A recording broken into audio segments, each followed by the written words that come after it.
Praise the Lord po. Ang pinakamataas na pagpupuri, pagluwalhati at karangalan sa ating tagapagligtas na mahal na Panginoong Hesukristo. Dobleng paggalang sa ating beloved parents in the Lord. Ating inaalala mga pinagpalang aral at turo ng ating minamahal at ginagalang na Pastor, Evangelist Weldy Almeda at mahal na Assistant Pastor, Lina C. Almeda. At pagbati po sa mga beloved family, Almeda family, beloved preachers, beloved workers, mga mahal na kapatiran, baguhan man po, datihan, isang mapagpalang gabi po sa ating lahat sa pangalan ng ating pinakamamahal na Panginoong Hesus. Hallelujah. Nagpapasalamat po ako sa ating mahal na Panginoong Hesus sa ginintuan po pagkakataon na muli pong makapagpasalamat na andyan po na talagang isang ginintuang pribilehiyo din po ang muli pong maluwalhati at mapasalamatan ng ating mahal na Panginoong Hesus sa mga dakilang himala at pagpapala na ginawa niya po sa aking buhay mula po nang masave po ako sa gawain ng Jesus Miracle Crusade. Hallelujah.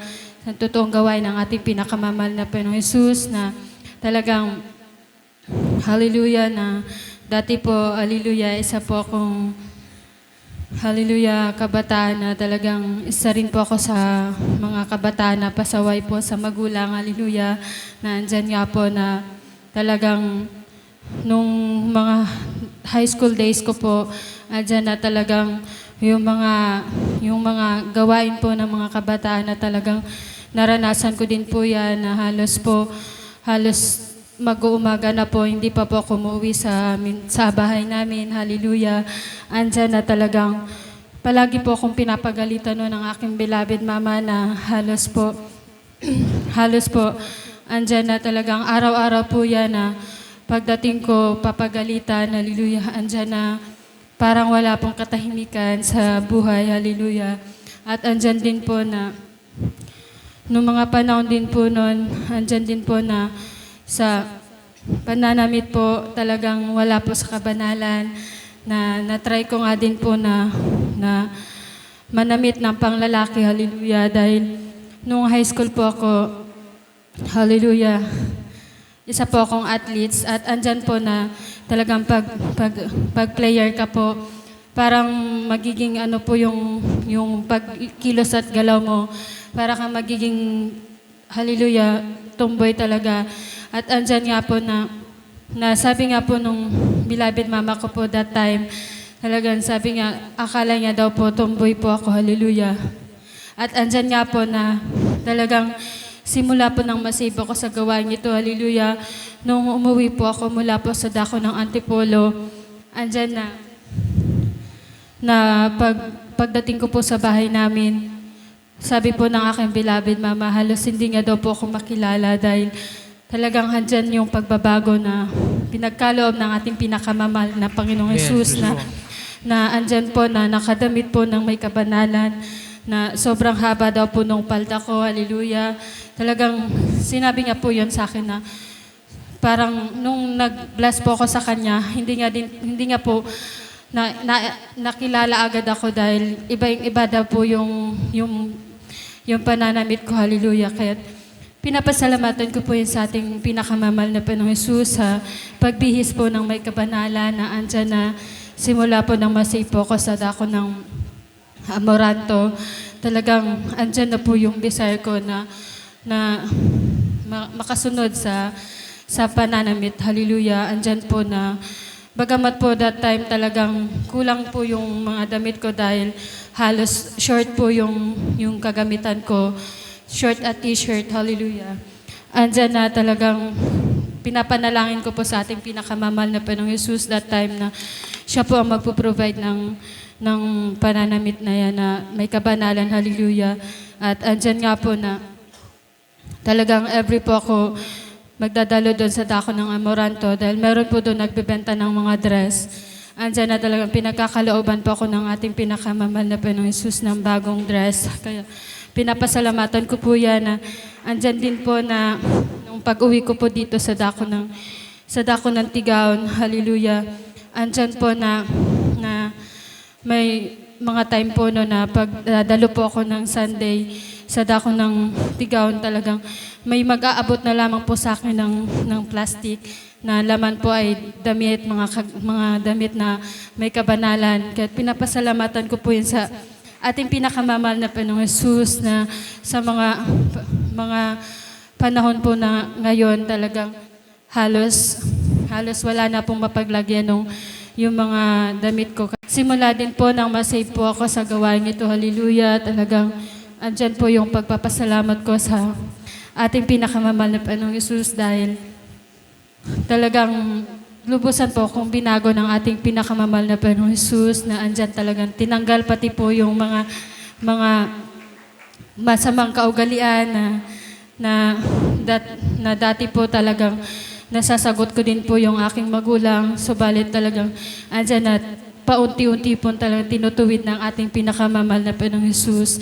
At pinapasalamatan ko po yan na minsan nga po talagang kahit po si Mama nakakapagsabi po sa akin noon na masaya po siya na napunta po ako sa gawain ito dahil talagang nakita niya po yung pagbabago sa aking buhay. Hallelujah. Kaya pinapasalamatan ko po yan. Hallelujah. Nagpapasalamat din po ako sa ating pinakamamahal na Panginoong Hesus sa kagalingan po ng karamdaman na nung masave po ako sa gawain ito, talagang lagi po ako noon inaatake ng hyperacidity at UTI na halos po umihi din po ako na ng kulay dugo na po, hallelujah.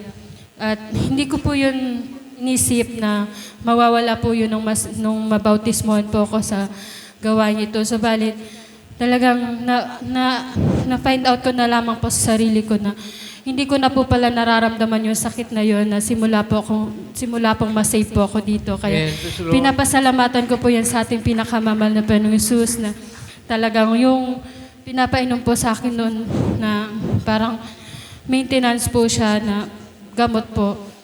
Hininto ko po yun talagang hinalis ko na po yung gamot na yun na andyan na naririnig ko na po sa mga preaching na talagang magtiwala tayo sa ating pinakamamahal na Panginoong Hesus sa mga sakit at karamdaman, talagang siya ang magpapagaling. Kaya inalis ko po yun. Andyan nga po talagang pinagkaloob po ng ating pinakamamahal na Panginoong Hesus yung kagalingan.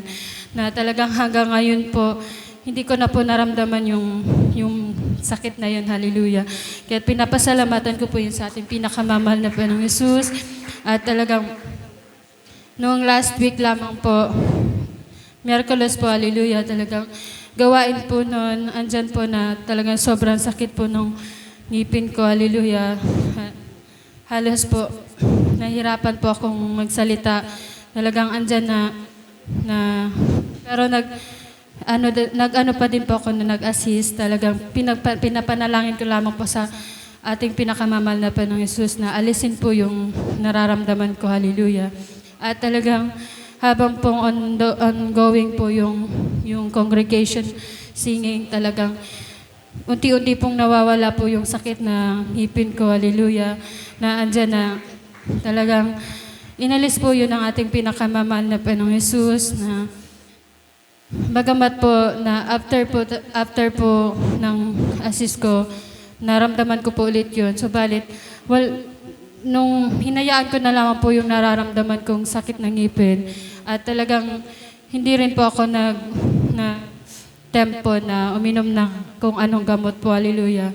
At andyan nga po na sa paglipas po ng araw, talagang nawala na lamang po yung sakit na yun. Kaya pinapasalamatan ko po yun sa ating pinakamamahal na Panginoong Hesus na talagang nililayans ko po yung sakit ng ngipin ko na andyan talagang pinagaling po yan ng ating pinakamamahal na Panginoong Hesus. Kaya pinapasalamatan ko po yan na nagpapasalamat din po ako na nung nakaraan pong week, talagang halos 3 days po, ay ito pa lang pong week, halos 3 days po yung beloved baby ko na talagang may lagnat po siya halos.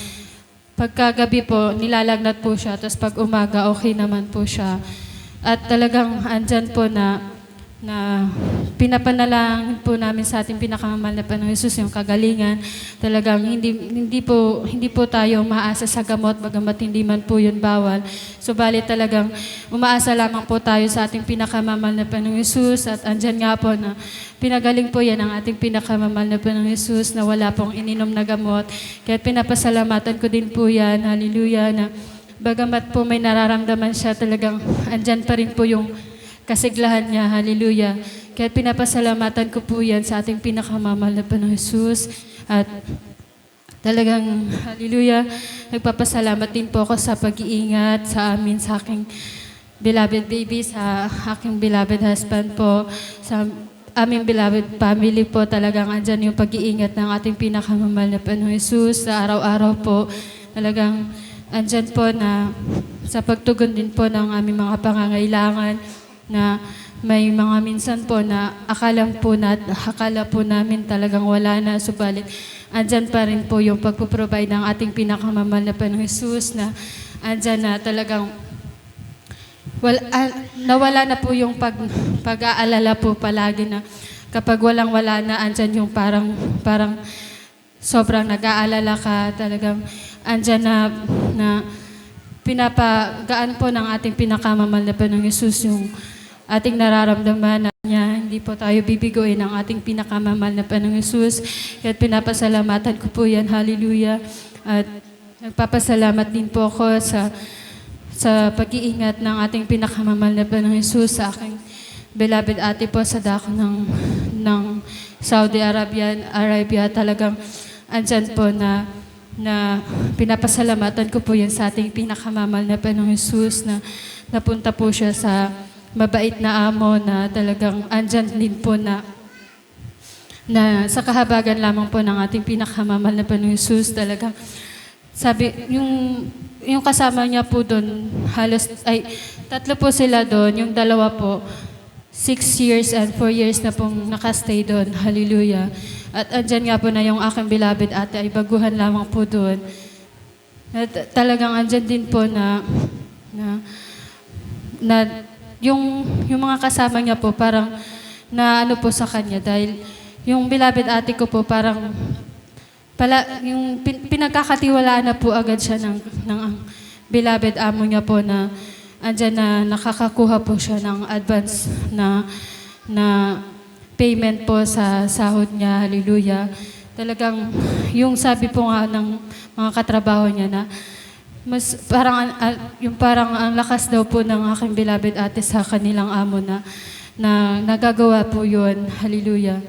Talagang pinapasalamatan ko din po yan sa ating mahal na Panginoong Hesus, dahil alam ko po na sa kahabagan lamang po yun ng ating pinakamamahal na Panginoong Hesus, kaya't nagagawa po yun ng hallelujah. Pinapasalamatan ko po na talagang andyan po yung pag-iingat niya sa aking beloved ate sa dako ng kahit malayo po ang aking beloved ate.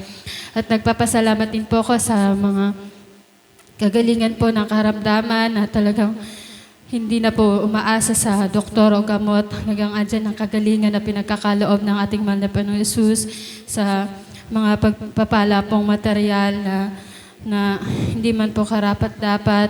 Andyan na hindi po talaga pinagkukulang ng ating pinakamamahal na Panginoong Hesus sa pagpapala pong pisikal, na andyan nga po na sa aking pong pagbubuntis, talagang yung hindi ko man lang po naramdaman yung sa first trimester ko po, na yung parang maglihi po, na talagang sabi nga po sa makasanlibutan na parang sobrang silent po ng bagay na yan. Subalit sa lingkod po ng ating pinakamamahal na Panginoong Hesus, sa anak po ng ating pinakamamahal na Panginoong Hesus, talagang andyan po yung pag-comfort ng ating pinakamamahal na Panginoong Hesus.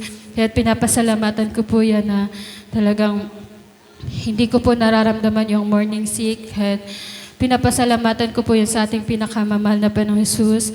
At talagang lubos-lubos po ako nagpapasalamat sa pagpapalang physical, pagpapalang spiritual po, na talagang patuloy pong kinakahabagan ng ating pinakamamahal na Panginoong Hesus, na magamit po sa kanyang banal na ubasan. Kaya't po ang lahat ng kapurihan, kapasalamatan ay tayong sa ating pinakamamahal na Panginoong Hesus po lamang. Hallelujah, praise the Lord.